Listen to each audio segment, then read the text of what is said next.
Beginning for beginners, beginners for beginners, beginners begat beginning. What are we even calling this? What is this video? Do you want to get into skateboarding but you don't know where to start? Well, hopefully this video helps. My name is Ben. I have been skateboarding for 7 months. This video series is all about helping beginning skateboarders, as in people who have never skateboarded before, get the idea and get the fundamentals of how to start skateboarding. Because when you begin the world of skateboarding, there are so many questions you're gonna have. And as you start, you're like, what about this? What about that? What about this? So in this series, we're gonna talk about all these areas from the very, very basic beginner levels all the way up as far as I can teach you. Okay, so to start with, the first thing that you're gonna need to do if you wanna get into skateboarding is buy a skateboard. So here's my take on buying a skateboard. It really depends on how committed and serious you are to skateboarding. A lot of people will say, hey, do not go to Walmart and buy one of these little, cheapy, crappy boards that they buy off the shelf, or like, you need to buy something nice, some custom built complete deck from the local skate shop. I'm gonna say it depends. In my opinion, it depends a lot on how committed you are to this. If you're like, you know what, come hell or high water, come broken bones or whatever, I'm gonna learn to skateboard, then investing a little bit more in a skateboard is a good call. But if you're like skate curious, maybe spending a little bit less is the right move. Now, there are a lot of disadvantages to buying a skateboard at like Walmart or something, one of those complete decks that has everything already on it. They're really affordable, but they're not very good. But let me talk to you about some of the key elements you may want to consider when it comes to buying a skateboard.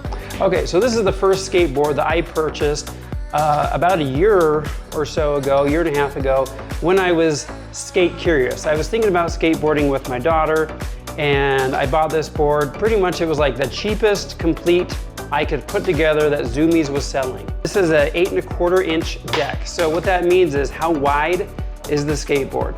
Now, depending on your age, depending on your shoe size, your weight, your height, all those things can be a massive factor as to how wide of a skateboard you get. So this is an 8¼ Now, when I started skating on this, it was working fine, but what I was recommended was to get a little bit wider skateboard. So here's what I ended up with. I ended up getting this skateboard. Now this is about 10½ inches wide.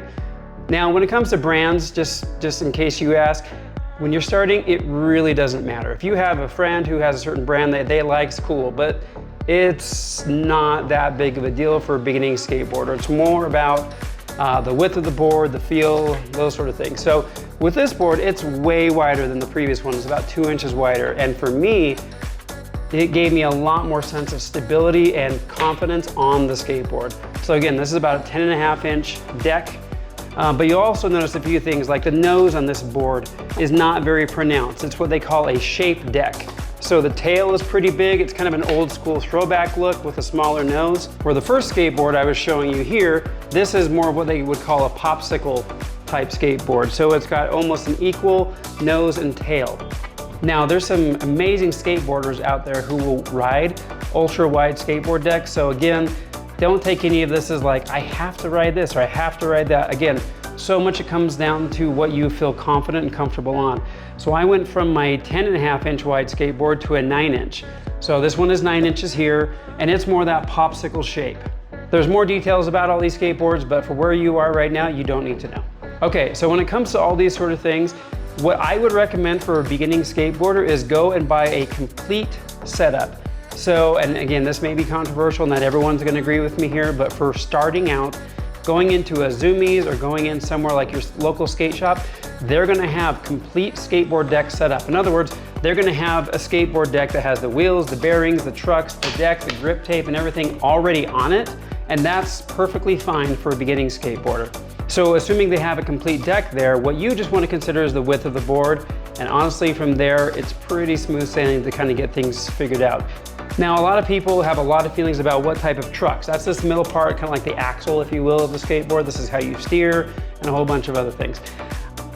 Honestly, for beginning skateboarders, the only thing you really need to consider with your trucks is how tight the trucks are. In other words, how much they'll flex as you put your weight on your heel or your toe side, which is another thing we can talk about later. But the point is, most trucks will have this bolt right here, and if you tighten it down, it gets more stiff. If you loosen up, it gets looser. But the big thing I want to talk about now, for once you figure out what kind of width of skateboard deck you want, let's talk about wheels. It is not super important as to what size of wheel if you're going to be skateboarding, especially like in parks or smooth groomed areas. A wider skateboard wheel will give you a little more surface area and give you a little more, I feel, forgiveness. I can go over rocks and things a little bit easier. Let's talk about these two wheels. They're almost the exact same width, but they're very different hardness levels. So this wheel is an 82 hardness, and this wheel I have in this hand is a 101. And basically the idea is like how bouncy these things will be. And as a beginning skateboarder, I would highly recommend softer wheels. As you get better and try more aggressive tricks and some other things, having a harder wheel will definitely be advantageous to you because of a bunch of things that you really don't need to know about right now.